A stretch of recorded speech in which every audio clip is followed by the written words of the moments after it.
All right, excellent. Hey everybody, my name's Nathan Smith and I'm the Digital Programming Coordinator here at the Central Arkansas Library System. Thank you so much for joining me today for Microsoft PowerPoint for Beginners. Today, we're gonna dig into PowerPoint, talk about why it's useful, what you can do with it, and a lot of very helpful tips and tricks. So I hope you will enjoy the class, get a lot out of it. And well, let's go ahead and just touch on a couple of quick preliminary things that I like to get out of the way before we start class. First of all, if you head to cals.org, move your mouse over events and click on Find Events Online, or click on the Technology Classes option there if you're, to specifically look at technology classes. Then you can find tons of cool events we've got coming up. I definitely encourage you to take a look at that, see what's going on. Tonight, we are going to be talking with the folks over at MetroPlan about the future of public transportation in Central Arkansas for about the next 10 years or so. That event is called Connecting Central Arkansas. That's going to be at 6:30 tonight. So come on down, join us for that. And a whole host of things. We have author events coming up. We've got we've got summer reading club. Lots of things related to that for kids and for adults here in the next, starting in the next week or so at the beginning of June. So that'll be June and July. We're looking forward to lots of cool stuff there as well. So that's the event stuff. Also, another thing I always like to mention at the beginning of class is if you have questions, speak up and let me know. I am never worried about whether a question is a little silly or just a little off topic or things like that. That doesn't concern me. What I want to do, since I'm teaching a technology class, is to hopefully communicate useful information about technology to you. So if you are learning something useful, even if it's not something that's on my outline, or even if it's something or even if it's something that might be a little off the beaten path, or things like that, that's perfectly fine. The point of the class is for you to learn something useful. So if you're learning something useful, then we're good and the class is working. If you're not learning something useful, then we could probably all be using our time better. So because it's not all that useful to teach a class if folks are not understanding the material. So if you need clarification on something, if you have questions, please speak up and let me know. How do you do that? Well, if you're joining me here on Zoom, all you need to do, if you're on a computer, is head down to the bottom of your screen, click on, or of your Zoom window, I should say, click on chat and type your question in and press enter, or return if you're on a Mac. If you're in Zoom on a mobile device, all you need to do is tap kind of in the middle of the screen, and then look in the corner for a little more button. Tap on that more button, and then tap chat in the menu that pops up, type in your question, and send it on through. If you are watching on Facebook or YouTube, all you need to do is on Facebook, use the comments just like you would on any other post, and I will see your question and be able to address it. And if you are watching on YouTube, then look just to my right, and you should see a live chat box. Excuse me, it is Monday morning, y'all. Look to my right on YouTube, and you should see a live chat box where you can enter your questions. So last but not least, of course, this is this is Zoom. This is a using a technology platform for technology learning. And of course, technology, while it has many useful things, and I wholeheartedly believe you can make your life better with technology, at the same time, like all tools, technology sometimes fails us. And so if you find that there are technical difficulties, if suddenly my microphone cuts off, if my camera goes out, if something goes wrong with the screen sharing, like it freezes up or something like that, please let me know. And that way I can address those technical problems as quickly as possible, and we can make the most of our time. That's pretty much it. Let's go ahead and dive into the material. So here we go. I'm gonna open up the screen sharing.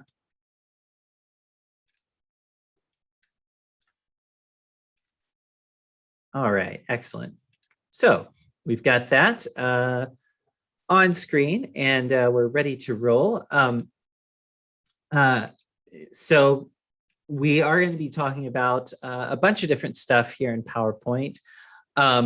Just a note, I am running PowerPoint. I'm running the Office 365 version of PowerPoint, or Microsoft 365 is maybe what they call it now. In any case, I'm running that version, which is basically the newest version of PowerPoint. If you don't have the newest version of PowerPoint, that's no big deal. It's perfectly fine. Most of the stuff I'm going to talk about is totally applicable to older versions of PowerPoint. We have the 2013 version back in the computer classroom, a few doors down from me, and probably as far back as 2010. All of this stuff will apply. If you have a version that's older than PowerPoint 2010, I'm very impressed that you still have a computer that can run that. But for most of us, this will be applicable for your version of PowerPoint, whatever that happens to be. So starting out here, you'll land on something that looks like this. Now, this particular screen actually is somewhat of a difference between the couple newest versions of PowerPoint and some of the older versions, not in terms of functionality, but just in terms of the look. And basically, this sort of home or start screen, you've got a few options over here, like home, new, and open. You've got a few more options dealing with your Microsoft account, feedback if you have problems, and then the options settings for changing this, well, the options selection for changing the settings of PowerPoint. To be honest with you, even as someone who really digs deep on a lot of this stuff and has used it quite extensively, I've never found the need to change any of those options that I recall. So, so you probably won't need that.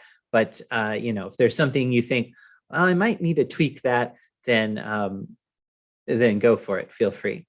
Up here at the top, you'll notice we have our templates. These are sort of starter options so that you can figure out what is, or so that you don't have to start from a complete blank page. Sometimes that's a problem. You know, you're like, oh, I don't really feel inspired. I'm just staring at this white rectangle. This will help you kind of give you a place. This will help kind of give you a place to start, and you can just sort of fill in your own,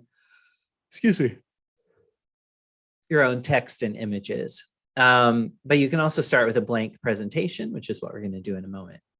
Down here at the bottom, you'll see a list of recent files. These are PowerPoint presentations that I've opened recently on my computer, and I can click on one of these to jump right back into it if if I'm going to work on one of them some more. For now, let's go ahead and click blank presentation, and that's going to give us, well, a blank presentation. Here we go. We've got that open. And let's talk a little bit about the layout here, about where things are located, so that way you know kind of what's going on, and you're able to find things. So up here at the very top, we have a few little things here. We've got in the top corner, what's called the quick access toolbar. This is exactly what it sounds like. It's basically a little space where you can put things that you need quick access tool or quick access to, excuse me. Up in the very top left, we have this autosave option. This only works if your file is stored somewhere online. So if you use Microsoft SharePoint at work, or if you're using Microsoft OneDrive to store this particular presentation that you're working on, then this autosave will automatically be on. Otherwise, it'll be off. If it's on, then, essentially whenever you pause in your work or every so often, PowerPoint will go in and save whatever changes you've made to your existing presentation. So that way you don't lose your work. That's really handy. But if it's off, then all you need to do is use this save button right up here. It looks like an old school floppy disk here. If you click save, if you click the save button and you're working on an existing presentation, then it's just going to update the existing file with the new, with the changes you made since the last time you saved. You probably won't even see anything happen on screen unless your file is very large or your computer's a little slow. But if you do, it won't be there for long, probably. But that's the save button. If I'm starting from scratch, like I am right now with a new presentation, then hitting the save button will actually trigger what's called the save as feature. Save as is basically a way for your, it's going to save the changes you made so far, but it's also going to ask you to name your file. So that way you can find it later on, and to give it a place to live on your computer, to put it in a folder that you can store stuff in on your computer. Once you've done that, then you're good to go, and you can just click the save button to update that existing file. So it just needs a name and a place to live. Next to that, we have two additional buttons, which are really useful because we're all human and we all make mistakes. So over here on the left, just next to the save button, it's a little bit sort of grayed out right now, but it's this arrow that's kind of curving off to the left. That's what's called the undo button. The way that the undo button works is it just reverses whatever the last action was that you took. So for example, if I delete some text from my presentation, but I realized, oh, I actually needed that text, I didn't mean to delete that, I can use the undo button to just get it back right away. If I type something, but I'm like, oh, I typed it in the wrong box, I can hit the undo button to remove it. If I move something in front of some other object on my slide, but I actually didn't need to do that, I can hit undo to move it back to where it was before, and so on and so forth. So whatever the last action was that you took, the undo button helps you reverse that.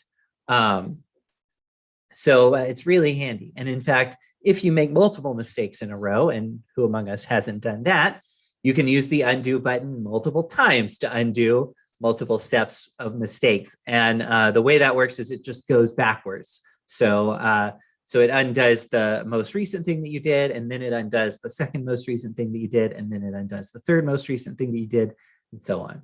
So that's really useful. So that's the undo button. The undo button has a companion, and that's called the redo button. Now, the redo button is actually not showing up here. Right now, right now in its place is what's called the repeat button. The repeat button is this little circular arrow. Basically, when you click on that arrow, it's going to redo whatever it was you just did. So if you change the color of one shape, then you can hit the repeat button to change the color of another shape. Rather than going and finding that same color again, you just hit the repeat button and it does it again. So that's pretty handy too. But after you've clicked undo, the repeat button gets replaced with the redo button. And the redo button is the mirror image of the undo button. It's a little arrow that kind of curves off to the right. And the redo button undoes your undoing, which is really handy because sometimes we get a little carried away with the undo button. So let's say that I made 3 mistakes, but I realized, oh man, I've got to correct this. And in my haste to correct it, I hit the undo button 5 times instead. Whoops, what can I do here? Well, I can hit the redo button twice. That's going to get me back to exactly where I need to be. So the redo undoes your undoing. The only time that shows up, though, is right after you use undo. So if you undo something, particularly if you undo multiple steps, just look and make sure that you're that you didn't undo some work that you intended to keep. If you did, then go ahead and use the redo button right then. So that way you don't lose track or accidentally make changes. If you didn't undo your work, then you're good to go. If you undo stuff you intended to keep and you go in and make some more changes to your presentation, and then you decide you want to use the redo button, it's too late. It's kind of like a time travel movie. If you go back in time and you change the past, returning to the future is not going to get you back to the world you knew before because things have changed. So, totally, so the undo button and the redo button kind of work that way. Someone saying in the Facebook chat, that's been helpful. I'm so glad. That's wonderful. Honestly, undo and redo are super duper handy. So I'm glad.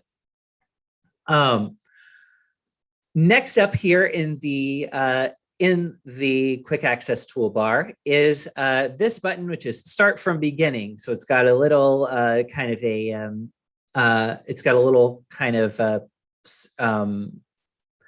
projector screen with a play button on it.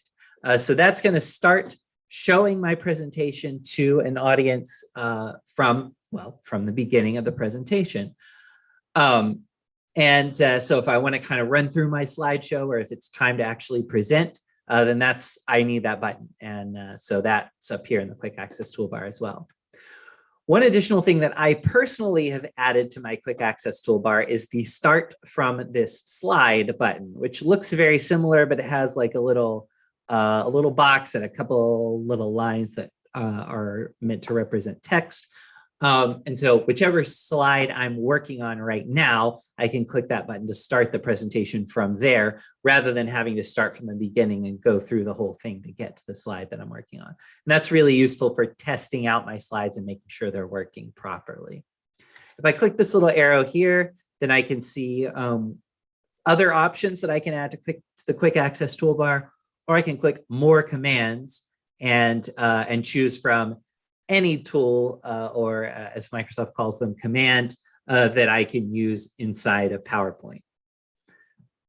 Okay, so next to that, it says presentation 1, PowerPoint. Presentation 1 is, of course, just a placeholder name for my presentation that I'm working on.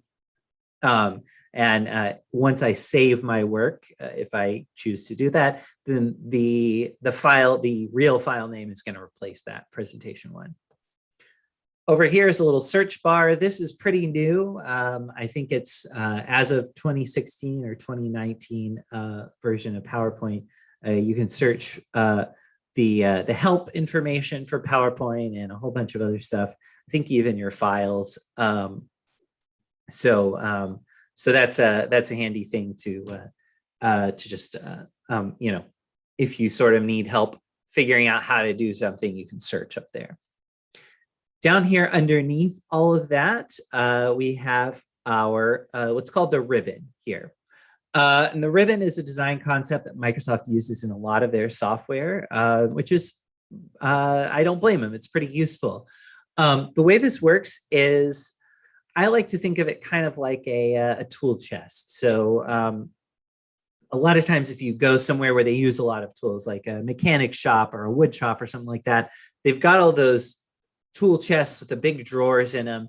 And if they've got things pretty well organized, then they can kind of like go over to the tool chest, pull out the drawer they need, grab the tool they need, and get right back to work. So that way they don't have to hunt through a zillion different drawers or look in this big pile of tools and look over here in this toolbox and look over here in this toolbox. They pretty much know exactly where to look for the tool. And so they can use their time better and not get so frustrated trying to look for particular little tools. So the ribbon in Microsoft software works pretty much the same way. You've got these tabs up at the top: File, Home, Insert, Design, Transitions, Animation, Slideshow, Review, View, Help. And in my case, Acrobat. We're going to ignore that. That's just because I have Adobe Acrobat Pro installed on my computer. I have that option, but y'all probably won't have that, and it's not very relevant to this class. And if you have a different version of PowerPoint on your computer, your tabs might be named slightly different things, so they might be in slightly different places as well. But that's no big deal. Mostly they're the same, to be honest.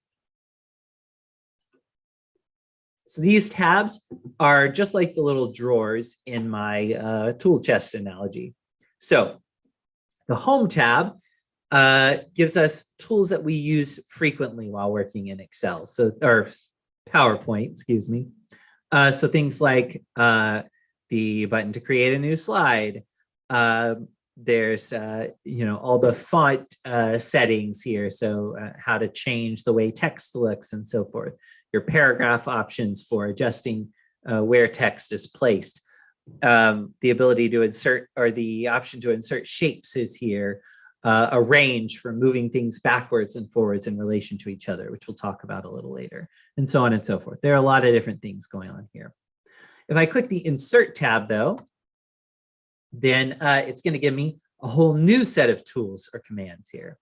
And as you might imagine, these commands revolve around inserting things into your slideshow. For example, pictures, shapes, icons, screenshots from your computer, forms, text boxes, symbols, video and audio, and so on and so forth. Tons of different stuff you can do. We'll talk about some of these options here in a bit. The Design tab basically allows you to deal with the design of your presentation. And we'll work with that a little bit later on.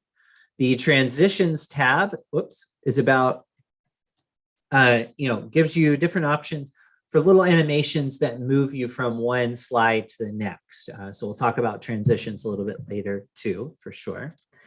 Animations are similar, but rather than moving from one slide to the next, the animations, the animations tab actually gives you the ability to make things appear and disappear and to move things around inside of one particular slide. The Slideshow tab gives you a lot of options for presenting your slideshow and things like that. The Review tab allows you to do things like checking your spelling and grammar, comparing your presentation with other versions of it, collaborating with other people, and so forth. The View tab gives you the ability to change essentially how you're seeing your presentation without actually changing the content of it. And the Help tab here gives you various options for help, including contacting Microsoft's support team, accessing the help files for PowerPoint, giving them feedback if you run into problems, or if you'd like to suggest an additional feature they might add at some point, and so on and so forth. The File tab I skipped over previously, but when I click on it, it does something a little bit different. What it does is it takes us to this view, which is known as the Backstage. And the Backstage is basically just a place where you have options for dealing with your PowerPoint presentation as a file on your computer, rather than dealing with the content of it or changing the content of it. So there's Save and Save As here. There's the option to print, to share it online with someone else, to export it, in other words, turn it into another type of computer file. The option to close the presentation without closing all the PowerPoint, and those account feedback and options selections that I showed you back on the sort of start screen. If I want to get out of the Backstage without doing anything, I'm just going to click this left arrow up here, and that'll take me back to the regular view. Over here on the left-hand side, we have what's called the slide sorter. This is where you can see little preview images, what we call thumbnails, inside of inside of our presentation, and we can drag them around and things like that to move them in relation to each other and put one in front of the other and so forth. And over here is where we actually edit the individual slides, make changes to the slides themselves. Over here, this design ideas, this is a new thing that give me just a moment. All right. Sorry about that, folks in Zoom. Someone's decided to be a little irritating. All right, let's see. All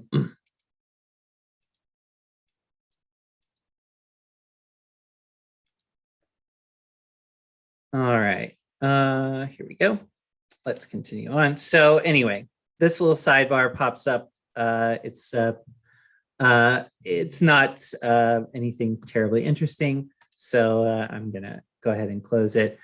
You might find that useful if you have a newer version of PowerPoint. The older versions don't do that, but this will basically give you a little bit of a suggestion so that you can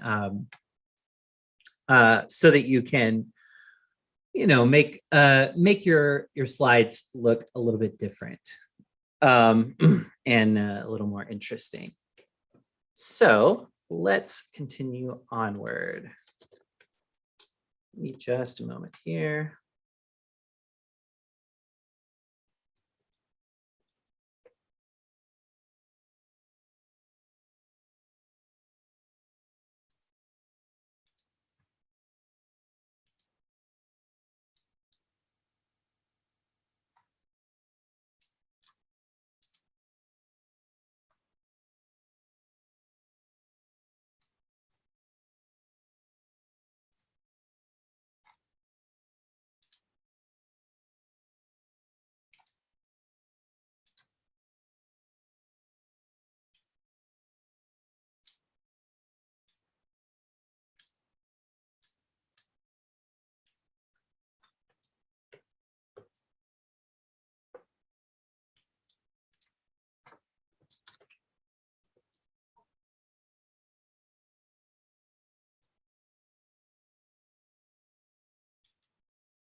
All right, excellent.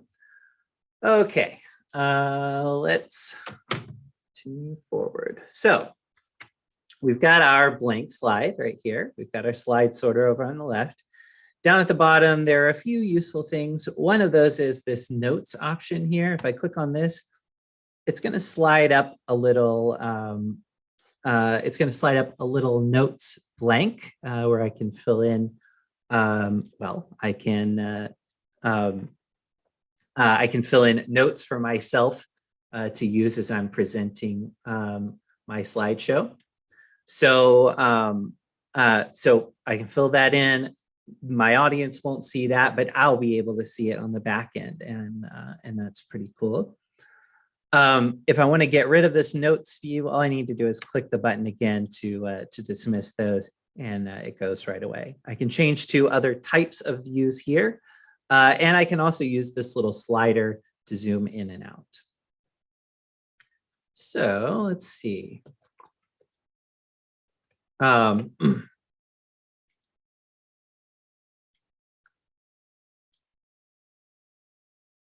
right, here we go.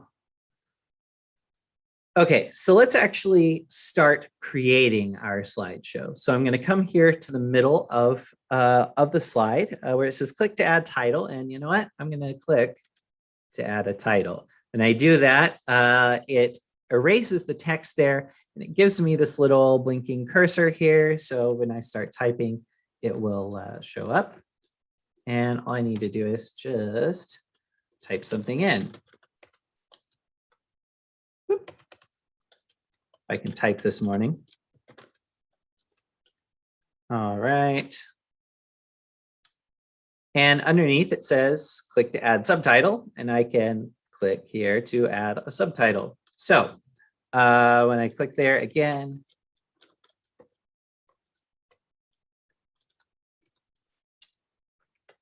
I can add a little subtitle. Wonderful. Okay, so now I've got that in my, on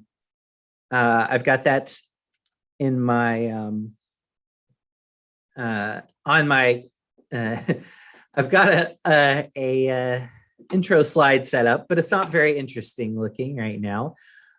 So I might want to add something to it. Let's go ahead and throw an image of some sort in there. So what I'm going to do is I'm going to click the Insert tab up at the top. I'm going to click on Pictures. And I'm going to click. And on my version of PowerPoint, when I click on Pictures, it says Insert picture from this device, stock images, or online pictures. And I can choose any of those options, whichever one I prefer. I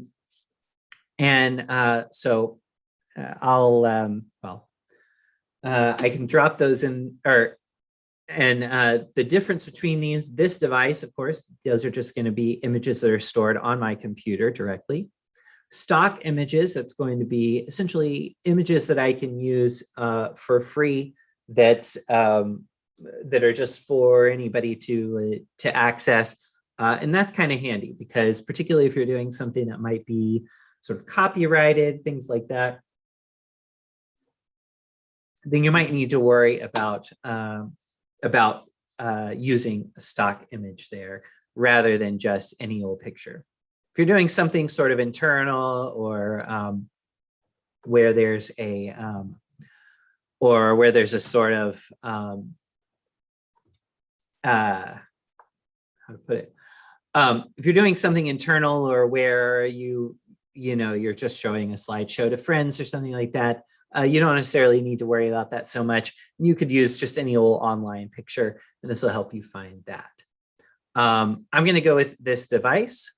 And of course, if you find a picture somewhere else that you want to use and it's something that's reasonable for you and you have the rights to use, then you can of course download it to your computer and then put it in here.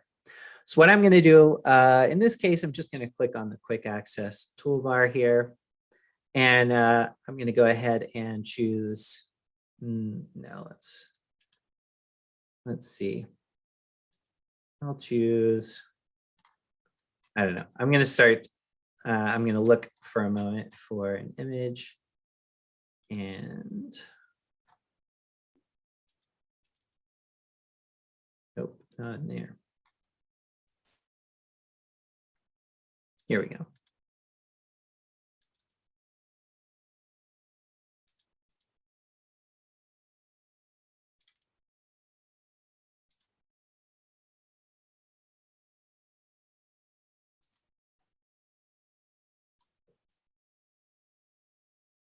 Well, okay.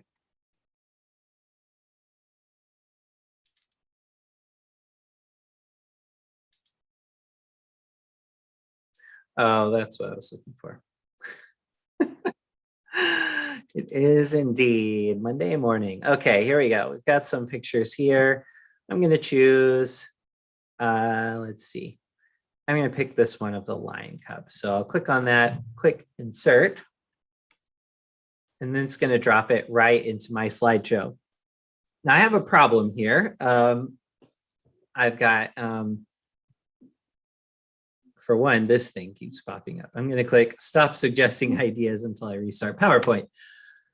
But beyond that, I have another problem, which is my picture of the lion is in front of my text, and it's also not, well, it's also not quite the right shape. So here's what I'm going to do. First, I'm going to move it behind the text because that's pretty important. It's useful to have how to know about this right up front. So up here at the top, you'll notice something unusual. When I add the picture, I've also got an additional tab up here at the top, the picture format tab, or in some versions of PowerPoint, it's called the picture tools format tab. When I click on that, what it's going to do is it's going to give me this, or when I click on that, or honestly, as long as I don't click away from the picture or click on another tab, the picture format tool or tab is going to give me a bunch of tools for dealing with this picture. So, excuse me, there's a remove background option. If you've got an image where you need just the particular item or the subject of the picture and not the background, then you can use this sometimes to take that background out. Now, it's not very precise, and I find it maybe a little difficult to use sometimes. So this may not necessarily be the right tool for the job in some of those situations, but sometimes it's the right thing. It just depends on your needs and what you're working on here, and what kind of photo you have. Depends greatly on that. Next to that, we have our we have a few other options for dealing with the look of the picture. So we have this corrections button, which when I click on that allows me to change the brightness and contrast and also the sharpness of the image. So I can make the image really blurry or very sharp looking. I can make it very dim and low contrast, or I can make it bright and high contrast, or whatever combination of those I prefer for my image. So that's the corrections button. The color button, if I click here, I can make tweaks to the color of the image. So for example, I can change the amount of saturation, how colorful the image is, or how vibrant the colors are. Either not vibrant at all, 0 saturation, or very, very vibrant, which would be 400% saturation. I can also change the color tone. So I can make it cooler, a cooler color temperature is what we say.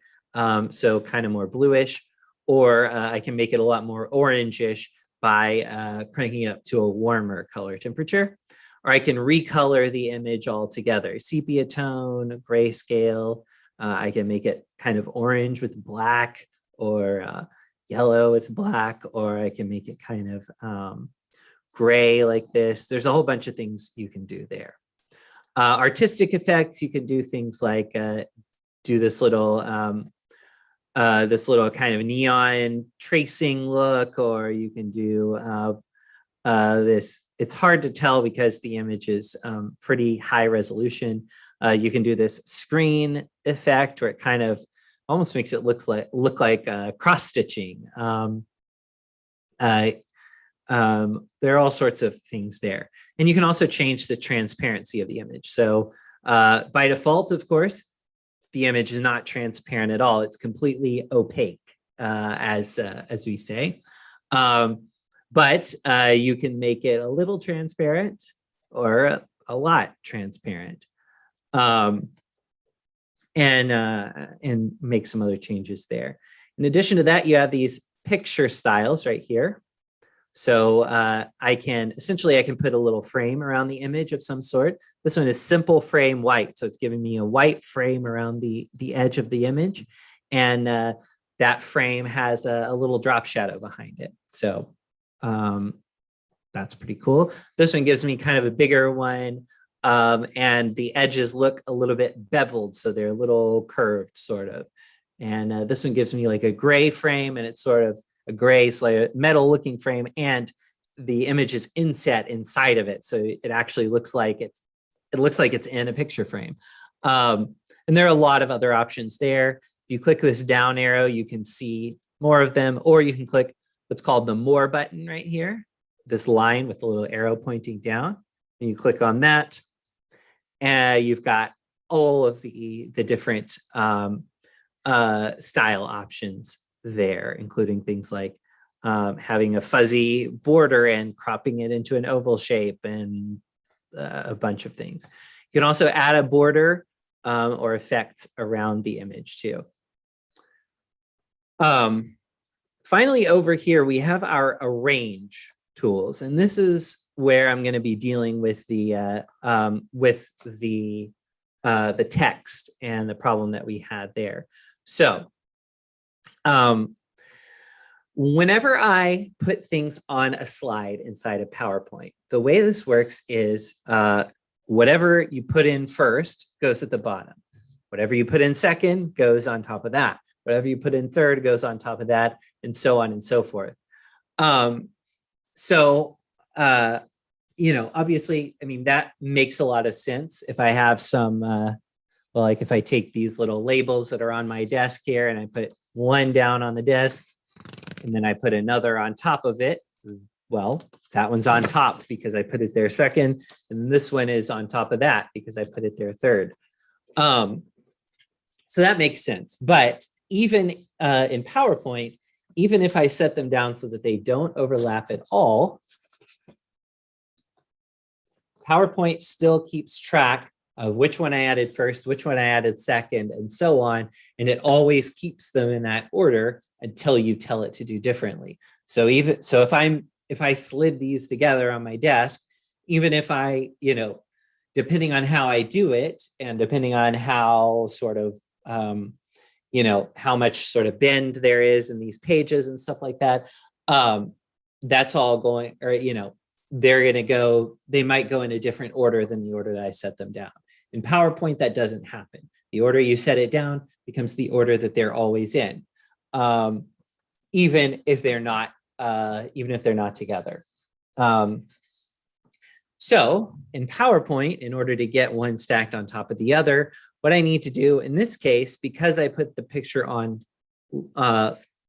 before the text, I need to move it backwards. So I'm going to click send backward, and that puts it underneath the subtitle, but not underneath the title. So I need to do it again, click send backward one more time, and now I have the title on top of and the subtitle on top of my image. So that's okay so far. We'll probably need to tweak it a little bit more in order to get it the way we want it.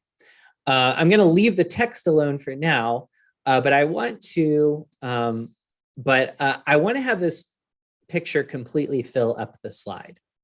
Now, some folks might be tempted, some of you might already have done it, to use these little dots on the edges, because the picture is not quite the right shape, as you can see. It's it's a little bit taller compared to its width than the slide is. The slide is kind of a standard widescreen screen shape, and this is a slightly taller screen shape. But if you take these little dots and you drag them out, although it will let you do that, what's going to happen is you get some distortion in the image. Now, it's not super duper obvious with the lion cub, but already if you look at the lion cub's face, you can see it looks like he's kind of been squished a little bit. And so instead of doing it that way, what we're going to do, I'm going to undo twice. And this time, what I'm going to do is I'm going to come up here and click on this crop button. Or actually, excuse me, I'm not going to do that quite yet. So there are actually a couple of options because of the way this is set up. Because I want it to fill up the entire slide, I could drag it over here like this, and I could just move it a little bit past the edges of the slide. And then I can take these corner dots right here, not the edge ones in the middle, but the corner dots on the in the corners, and drag those out. And now when I move this, I can kind of start to move it into place here and get it where I want it to be. I might have to go up just a little bit, bring it in. Okay, yeah. So now, if I move it just right, you can kind of, I can get it to exactly the width of my slide. But now we've got kind of a weird problem because I can't actually tell where the edges of my slide are anymore because this is the picture's covering it up.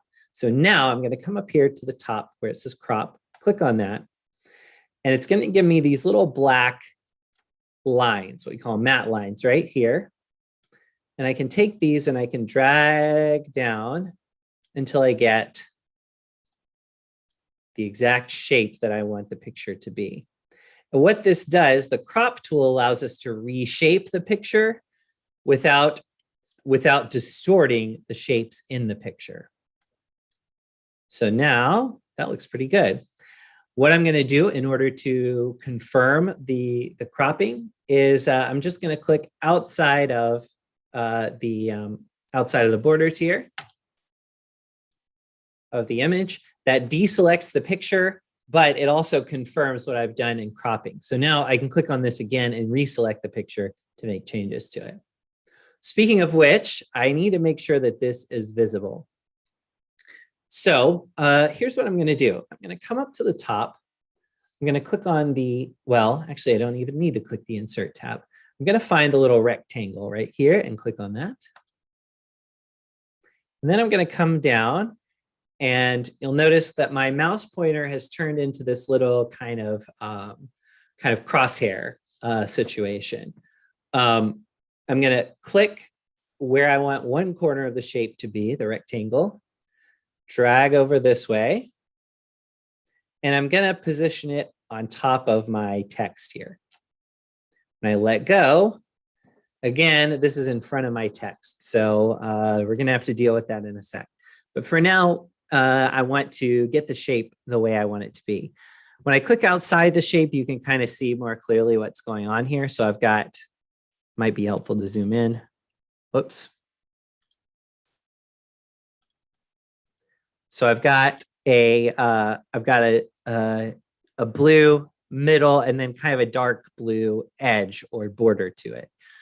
So when I select the shape, you'll notice up at the top, again, we have a new tab here, the shape format tab. When I click on that, then I get this situation right here. And I can change what's inside the shape. I can change the shape into these various shape styles. There are a whole bunch of them here. Or I can change it myself. So if I come over here and click shape fill, what I want to do, if I click on the words shape fill or the little paint bucket with the swatch underneath it, excuse me, actually all of it does that. So if I click the words shape fill or the drop down arrow, excuse me, then it's going to give me this menu where I can choose a specific fill color for this shape. If I come over here and click on the paint bucket with the orange swatch, it's just going to turn the inside of it orange. I don't want it to be orange. I'm going to click here and I'm going to select white. And then over here where it's a shape outline, again, I could click the blue swatch or the picture above it to change the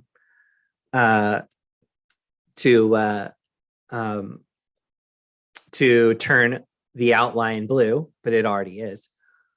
Or I can come down here where it says no outline, click on that, and remove the outline. And that's what I want to do in this case.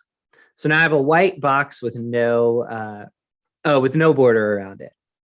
Now what I want to do is I want to just click send backward again a couple of times. So that way I move it in front of my text. If I zoom out a little bit, I can click this button, by the way, in the bottom corner there to fit the slide into the current window. So basically give me the largest view of the slide I can, that will fit without, without cutting off anything. So I'll click on that. There we go. Okay, that looks pretty good, but it's kind of off. For one thing, I want this box to be centered a little bit. So I'm actually going to click here on the box again, and I'm going to drag it a little bit.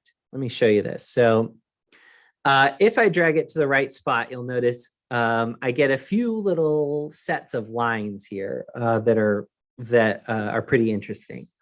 So the first one is if you look at my, if you look across the middle of the slide, you'll see a little red dotted line. The red dotted line, what that's indicating, or this is a feature called snapping. Snapping basically, as you're holding down the mouse button and dragging something around on your slide, snapping will will kind of stop you or sort of snag you for a second to help you make some, or, you know, to help you place something precisely without having to fiddle with it a whole lot. So in this case, the red snapping line that I'm getting across the middle of the slide is telling me that that my rectangle here is centered vertically. So it's as far from the top of the slide as it is from the bottom of the slide. It's in the middle vertically. And then there are a couple of other lines. Some of them are kind of hard.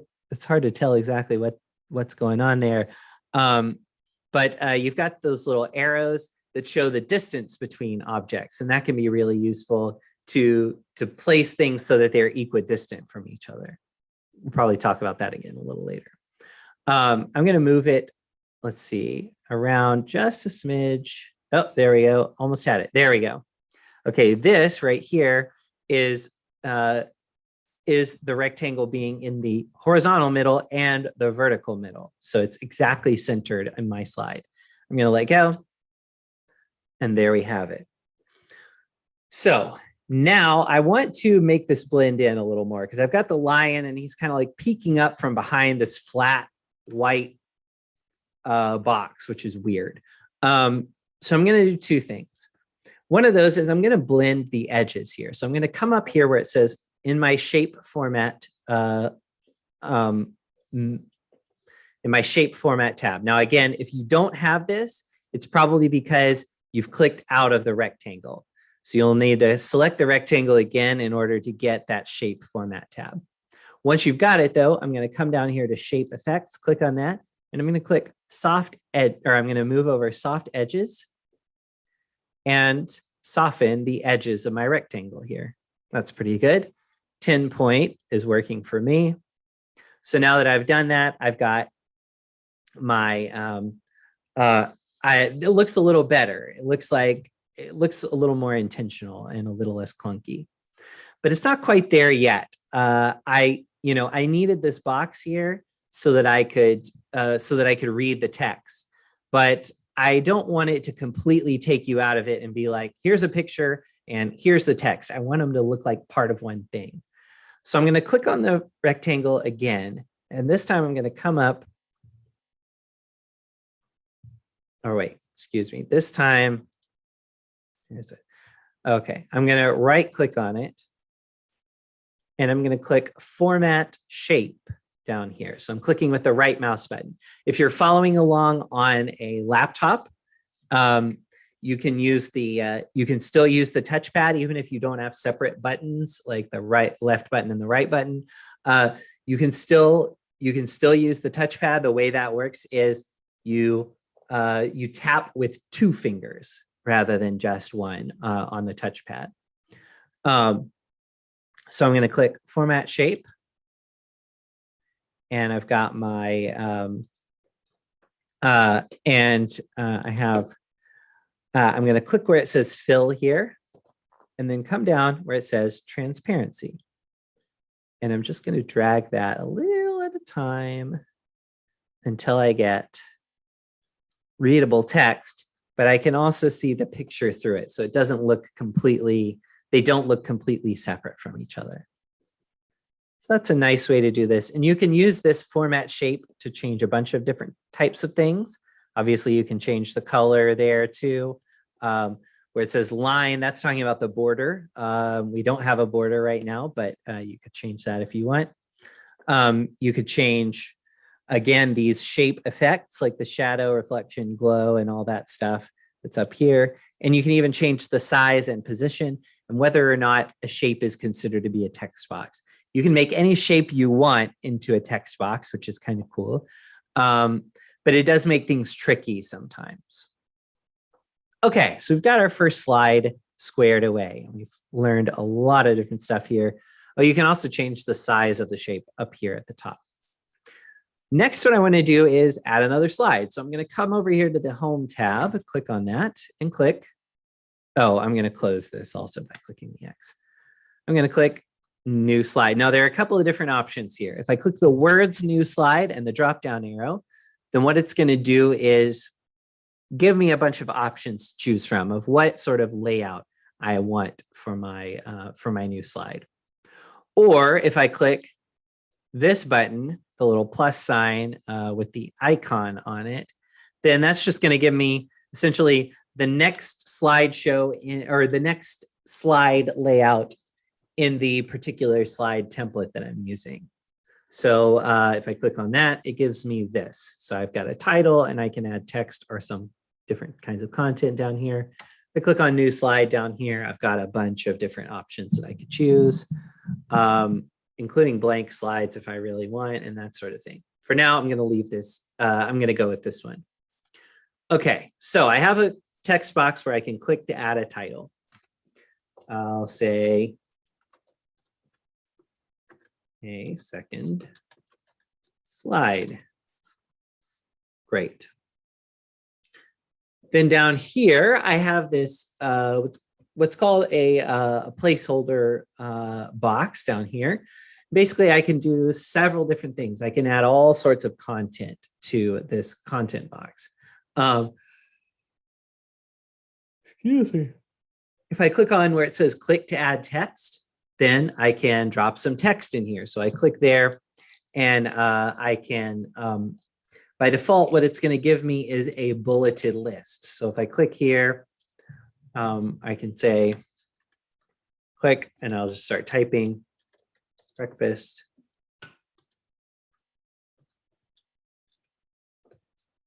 Lunch. When I press enter, it gives me a new bullet point and allows me to, starts me on a new line.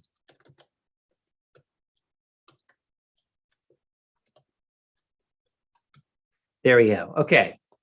So that's a list. I'll undo a little bit until I get, whoops, redo. But I also have the option down here. I have a bunch of different buttons that I can click. So one thing that I could do would be to add a table. Well, we'll circle back to this in a moment, but so I can add a table, I can add a chart, I can insert what they call a smart art graphic, which is basically a way to make kind of a flow chart or things like that that kind of organize information. I can insert 3D models of objects. I can insert a picture from my computer, a picture from the stock image library, a video, or an icon of some sort. I'm going to click on the table option, and it gives me insert table, and I can choose a number of columns and a number of rows. I'm going to make it more. Okay, 6 columns, 8 rows. That sounds good to start. I'll click OK. And then it inserts the table in place of my content box that I had before. While I've got the table selected, I can actually choose, or I actually have 2 additional tabs up here at the top, table design and layout. The table design tab allows me to change the look of this. So I could switch over to, say, green, for example. I can also change various other display options, like whether there's a header row that looks different from the rest of the rows, like there is right now. whether there's a row for totals down at the bottom, whether I have banded rows, in other words, this kind of zebra stripe effect, whether the first column and last column are highlighted in some way, and whether there are banded columns. So I could have a similar effect in my columns as well. I can change whether borders show up or don't, and what color they are, all sorts of things. If I click the layout tab here, then I can change, for example, I can add extra rows or columns, or I can delete them. I can split or merge cells so that I can have the little boxes inside of the table. I can split them into two, or I can merge them together so that I have a big one, and that sort of thing. I can change things like margins and how, the size of them and so forth. To put information in my table, all I need to do is click in one of the cells, one of the boxes there, and start typing. Then if I want to move from cell to cell, I just press the tab key on my keyboard over on the left-hand side. You can also click inside of the cell if you want to go directly to a particular cell. But if you're filling in the information line by line in the table, which sometimes you need to do, tab key is your friend. Skip the other headings.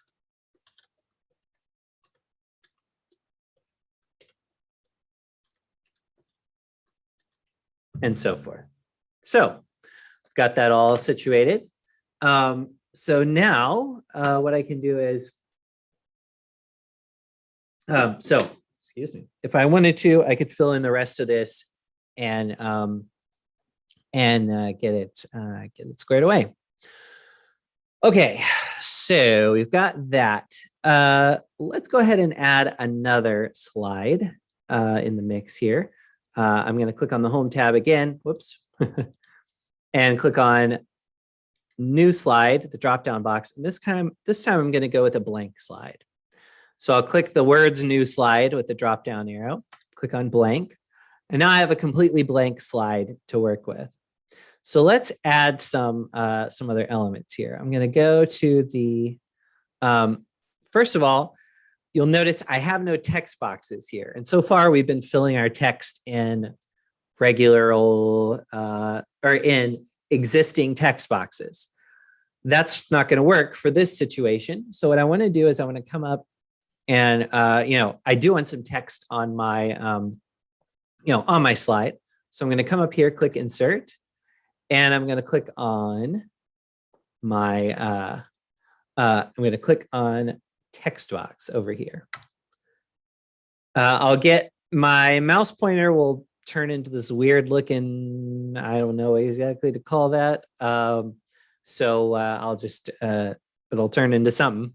And I'll come down here, click where I want the corner of the text box to be, and then drag until I get this. And now I can start entering text. Anytime when you're working in PowerPoint, whenever you need text on your slides, you have to have a text box for it to go in. If you open up PowerPoint and you just start typing, it's not going to do anything. Well, it might give you an error message that says, that's not how PowerPoint works, but that's about it. And so what you want to do inside of,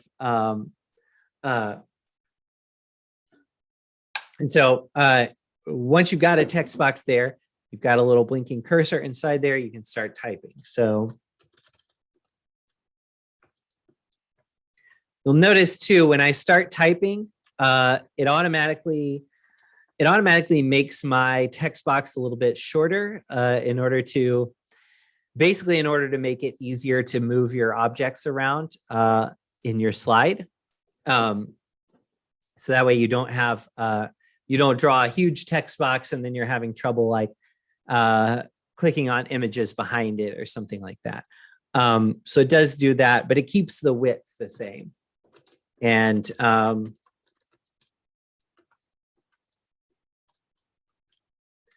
when you get to the end of the width of the text box, then PowerPoint will let your text wrap around and show up here on the next line. And it'll also expand the text box to make your, so that you have enough room.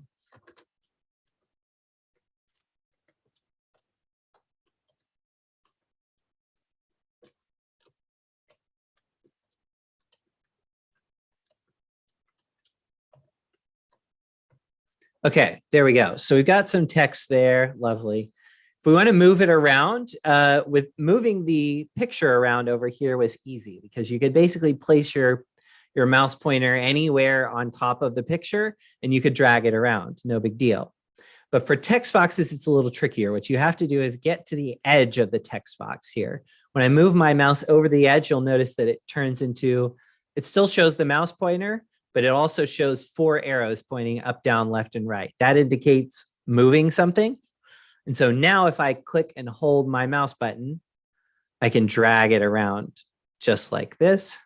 And then when I'm ready to place it where it needs to be, let's put it in the center, I'll let go. Great. I can also change this text in various ways. So for example, I can change the font. Up here it says Calibri, and then body in parentheses. Calibri is the default font. Body just indicates that this is for essentially like regular text inside of the, this is the font for regular text inside of my presentation, the way it's set up. But I could click here and I could select Calibri Light, which is the heading font, or I could go to one of these others, or I can even type in the name of the font and press enter to apply it. I can come up here and change the size of the text. Down here, I can do bold, italics, underlining. I could add a drop shadow behind the text, which makes it look a little more 3D. I could strike through, and I can change the spacing between characters, what's also known as kerning. I can make it very loose spacing or very tight spacing. And it looks like for this font, at least, somewhere in the middle is probably the best.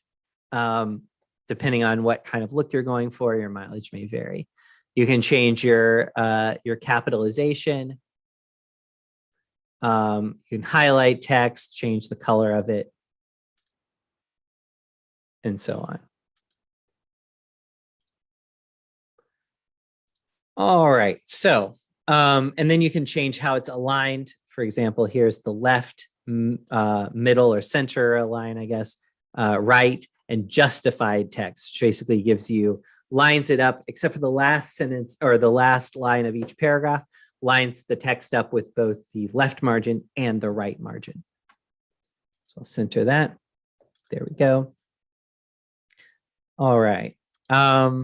So let's throw some other things in here. I'm going to add another shape. So I'll go with a star this time. Drag it and get it the size and shape that I want and drop it in. By the way, if you want sort of regular shapes, you'll notice with this star, if I drag it around, I could make it really sort of tall and skinny, or I can make it like extremely short and wide. If I want kind of a more regular star, what I can do is actually hold the shift key on my keyboard, and that'll give me the sort of standard proportions of whatever shape I'm doing. So same thing over here. If I go like, if I throw in like a, what they call, or kind of an oval or an ellipse, if I click and drag, it's going to give me, I could do this, or I could do this, or whatever. If I hold shift, it's going to give me an actual proper circle. All right. So I'll click on this text box here, and I'm going to click bring forward and bring forward again so that I get the text in front of it. Let's go ahead and throw in one more picture. So I'll click insert pictures from picture from this device, and I'll grab a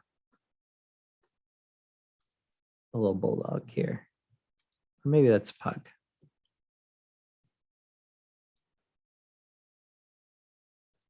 Anyway. Yeah. Okay, got him here. Let's go ahead and add a little frame around him. and we'll put him behind everything. If I want to put him behind everything, a nice little trick, rather than click send backward a bunch of times, I'll click the drop down arrow and I'll click send to back. There it is. So that doesn't look great, but it's fine for now. Let's go ahead and move to some other things. So here on the design tab, if I click on this, I can stick with the design that I can stick with sort of plain as it is right now, or I can choose from a variety of themes here. And you'll notice as I do that, it actually changes the look of this slide quite a bit. In addition to, so right now I have kind of standard blue in the middle and then dark blue on the edges of these shapes. I've got green for this text, and then the picture of the dog, well, the picture of the dog's pretty much going to stay the same. But if I move over here, let's say go to this one, which is called gallery, suddenly my shapes turn red. My text is kind of a blue-gray, and I have this sort of wood floor and wall background behind me, or behind my things. If I do this, it turns my shapes green, and it adds this wood grain and sort of ribbony thing behind it. And you can do a whole bunch of, there are a whole bunch of little themes like this that come with it. I can get this wallpaper look, or you know, tons of stuff. And in fact, if I choose an option here, there are also variants. So if I choose this green variant, suddenly this is more greenish, and the wallpaper thing is more greenish as well. I could do red, I could do purple, or pink and purple, I guess, whatever. So you can choose from a bunch of different, and when I go over here, you'll notice again, this one also changed. I think this was green before maybe, and it's changed to kind of yellow. And this over here, you'll notice the fonts have changed as well. So instead of Calibri Light and Calibri, we have Bookman Old Style as the headings font, and Rockwell as the font for body text. I'm going to make this text slightly smaller, so that way it still fits. Oh, and our shape even turned, rather than white, it's black now. And our text changed color as well. So we've got a bunch of, we've made a bunch of changes, given our slideshow essentially a whole fresh coat of paint just by clicking a couple things over on this design tab. You also have the transitions tab here. When I click on this, what it's going to do is it gives me essentially little animations that play between slides. Now, if I apply a transition to the very first slide, it's not really going to do much. In most situations where folks have, you know, where I've shown a PowerPoint presentation, or, excuse me, or seen a presentation presented, in most of those cases, they've opened up the slideshow to a title slide before I even came into the room, or I did before my audience came into the room, or whatever. And so the only time that you'll see a transition that's applied to the first slide is going to be if you're in the room when the slideshow starts. That's usually not going to happen. So I usually don't apply a transition to that first slide. Second slide, though, they will see when you're first getting started, once you're done with your title slide or your beginning slide. So if I click on that, I can come up here and use the transition to this slide or area to choose a transition. So I've got some basic transitions here. There's morph, fade, push, wipe, split, reveal, cut, random bars, shape, uncover, and cover. Morph, if I click on this, this is kind of a new thing. And it changes the look of stuff. As it says, you just drag things around so that everything moves all at once. That's kind of interesting, but we're not going to do that right now. Instead, the fade transition is nice. That gives me a little crossfade between the two. Push pushes the first slide up, and the second slide is kind of underneath it. There's a wipe transition, kind of, these are sort of old school movie transitions. There's reveal, which kind of is kind of similar, but not quite the same. There's a little additional movement of the elements on the slide. Cut, which is just switching directly from one to another. Random bars is this, and there's a whole bunch of things. All of these are in this subtle, if I click on the more button here, all of these are in this subtle transition category. And a piece of advice that I'll give you that you don't have to take, but a piece of advice I'll give you is these subtle transitions, it's in general best to stick with those. And the reason for that is the other transitions down here under exciting are a little distracting. For example, something like this. That's kind of cool looking, but it sort of feels like I'm watching an episode of Home Improvement. And unless I am primarily doing a comedy presentation, that's probably not the feeling I want my audience to have. Similarly, we have the paper airplane, another favorite. Origami, which is the most ridiculous one, which I do love, even though I would probably never use it in a transition that I was taking, or in a presentation I was taking seriously at all. Literally takes your slide, folds it into a paper crane, and makes it fly away. So that's quite something. My advice would be stick to these subtle transitions and just pick one and use it. Not because they, not because I want to kill anyone's fun, but simply because if your primary goal is to communicate information, you don't want your audience to be distracted by the transitions. You want to use the transitions to keep them involved and engaged and thinking about what you're telling them, rather than particularly if you use multiple transitions for different slides and they're all things like this. I've seen that happen before.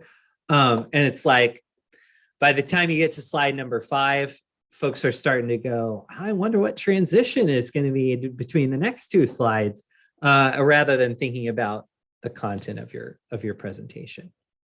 So use those subtle transitions is my advice, and maybe just stick with one. That way they can focus on what you're saying and what you're presenting them on the screen, rather than on the flashy transitions that you're using. I'm going to choose I am going to leave it on origami because it's funny. And you know what? I'm going to go ahead and choose honeycomb for this next one. So it's wild. So do as I say, not as I do, obviously. It is fun to play around with these since this is nothing too serious. You can also add a sound. Don't add a sound, y'all. What are you doing? What are you doing? Don't add a sound. If you find a transition you particularly like, you can click apply to all. And that way you can just add the transition to all your slides at once and not have to worry about it. You can also choose when the slide transition will happen. So on mouse click is the default. And basically what that means is you will trigger the transition from one slide to the next manually yourself as you're presenting the presentation. That's the normal way to do it because, the timing of your presentation might vary. And so you don't want to be stuck trying to, you don't want to have your presentation on autopilot and then you're telling them the content for slide 6 and it's already up on slide 8. That can be a real hassle. So typically you want to leave it as this. However, sometimes there might be a situation where you need a slide to just automatically go on after a specific period of time, or where that might be helpful, or where the timing is important. And in those cases, you can use this after option. When you check this box and you type in an amount of time here, it's minutes, seconds, and fractions of a second, so hundredths of a second. So if you check the box and you type in an amount of time, then PowerPoint will automatically move to the next slide after that time is over. If you leave both checked, then it will move on at the designated time, or you can transition manually, whichever comes first, basically. Okay, so that's transitions. Animations are similar, but they do a different sort of thing, which is they deal with particular items on the slide itself. So let's say that I want all of these objects to appear on my slide rather than just being there when the transition happens. What I'm going to do is I'm going to click on, first I'm going to go with a star. So I'll click on, no, first I'll go with the picture of the dog. So I'm going to click on that. And then up here at the top, I have this animation section. And I have a bunch of different little green icons here that I could choose from. Some of these are similar to the transitions. Some of them are not. If I click the More button down here, then I can see all the animations and I can see what categories they fall into, kind of like we did with the transitions. So the green icons up here are entrance animations. So these are animations where the object starts out off screen and then it comes on screen in some way. These are emphasis animations. So the emphasis animations will basically, if the object's already on screen, they'll draw people's attention to it. These are exit animations. So the opposite, the object will start at the beginning of the animation, the object is on the slide, and by the end of the animation, it's disappeared from the slide in some way. And then finally, motion paths, so you can make an object move around. I'm going to go up here in the entrance animations. I'm going to go with fly in for this one. So it's flying in from the bottom. I don't want it to fly in from the bottom. So what I'm going to do instead is come up here where it says effect options, click on that. And I'm going to click from top instead. And now it flies in from the top. Over here on the side, I can change when the animation happens. So again, I have start on click. If I leave it as this, then what's going to happen is the animation is rather than moving to the next slide, when I press the button or click the button, the animation will happen instead. So I actually do want to leave it that way because I want the slide to be blank when it first comes up. And you can see when I trigger the animation. Okay, next, I'm going to add the star here. So I'm going to click on, let's see, I'm going to go with the zoom transition. I like that one quite a bit, or the zoom animation. So I'll click on that. And then it comes in from the background, essentially. And I'll go ahead and add that to the circle as well. All right. So now what I want to do, I want to have this happen pretty much, well, I want to have it happen after the picture of the dog shows up. So I'm going to come up here where it says start on click, and instead I'm going to click on after previous. So what's going to happen is when the picture of the dog is fully in place, this animation will happen. And in fact, you can see a little timeline. If I click on the animation pane here, that does is slide out this little sidebar, and you can see I have first, when I click, there's picture 5. So the picture of the dog appears. And then after that, so these little green bars here are the timing of the animation. After that, the star appears as well. The oval, or the circle in this case, I'm going to click on that, and I want to change that from on click as well to so that it happens at the same time as the star. I can do that one of two ways. I can either click over here, click here in this drop-down arrow in the animation pane and click start with previous, or I could do it up here at the top where I did before.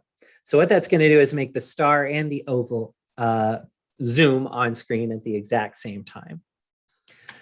Finally,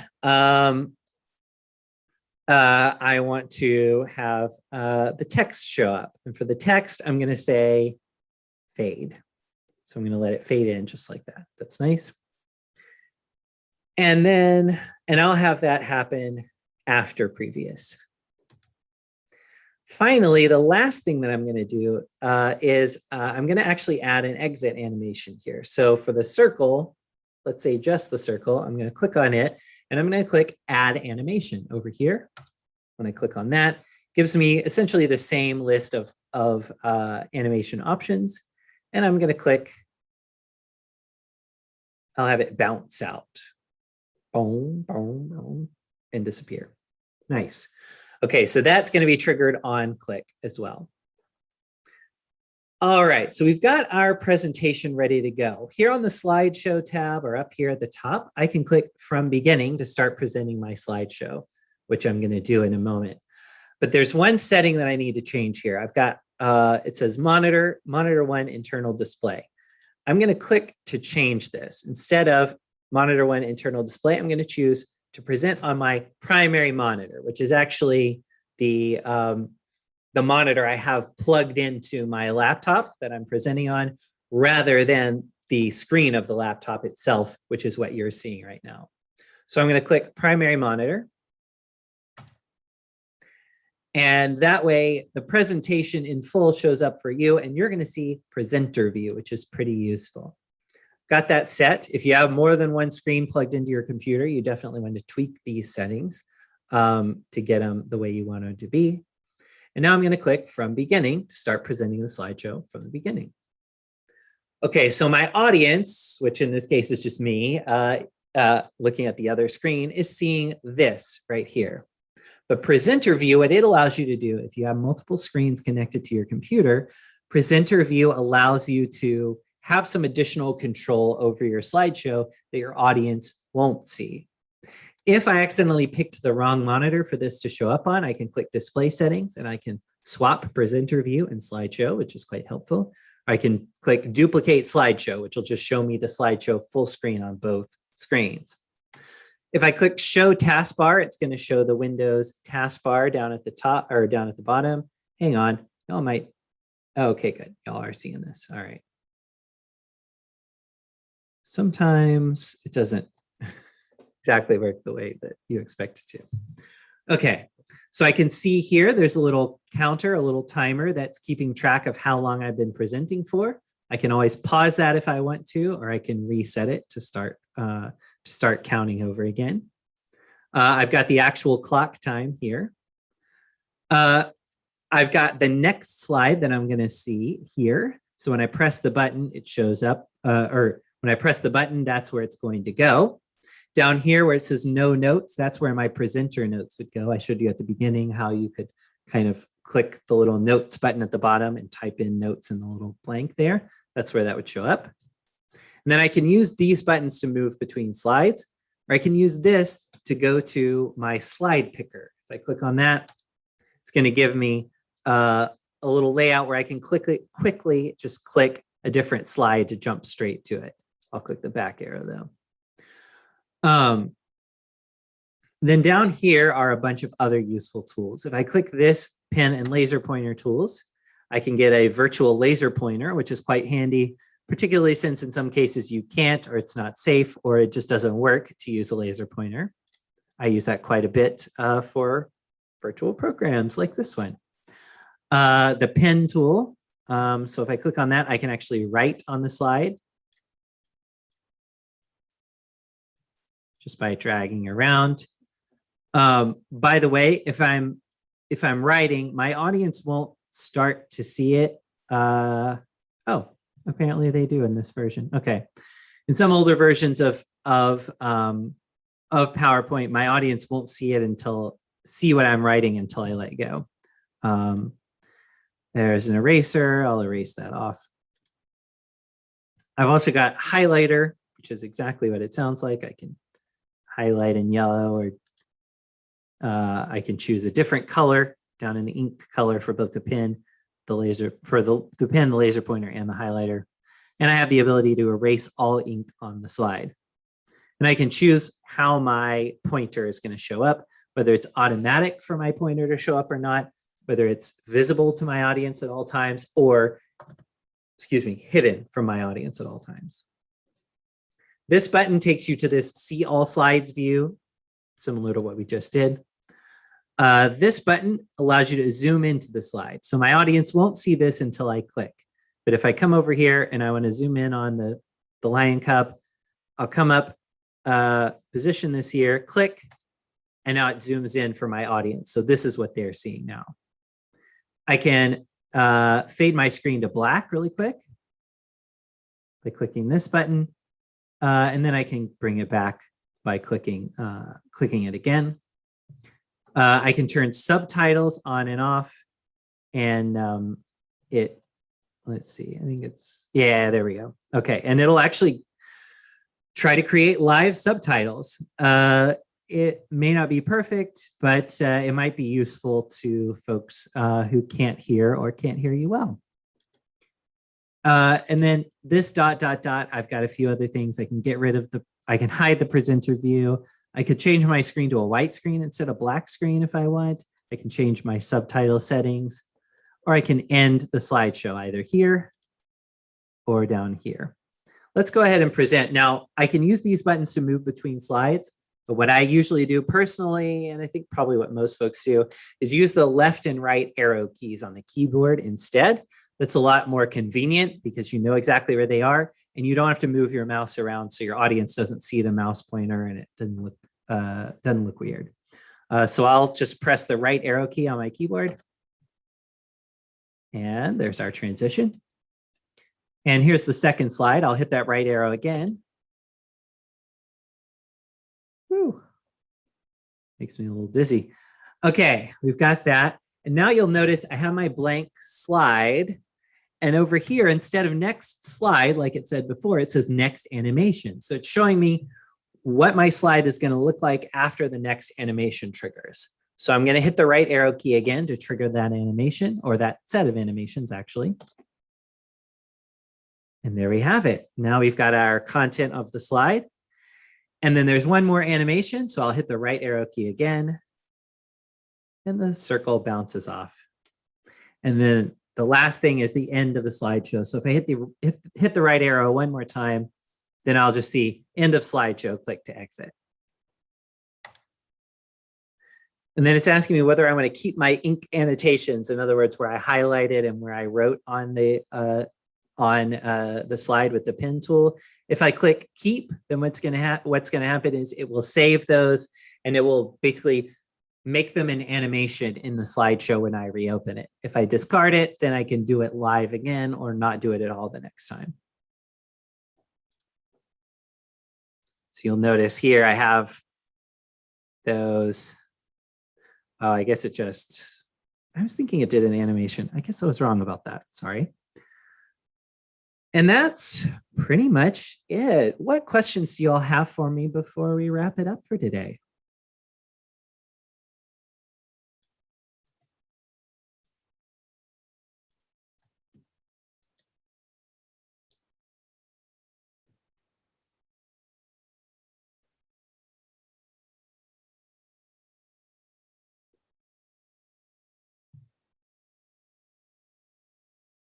All right, I don't see anything. If you do have questions later on, or you think of them later on, please let me know. Oh, someone asked, is this presentation online also? Yes, I am live streaming this to the CAL's YouTube channel and our Facebook page. So feel free to rewatch afterwards there. And like I said, if you have other questions about the content of the presentation, of the class, you can shoot me an email. My email address is, the best email address to use for that is digital@cals.org. Thank you so much, those of you who are in Zoom today, for sticking with us during the earlier disruption. I apologize. That was a little disturbing. I appreciate you sticking it out, and I applaud you. Well, I hope everybody has a fantastic rest of the day. except for that one disruptive guy. I don't really hope he has a fantastic day. But thank you all so much for joining me. Have a great day. Bye.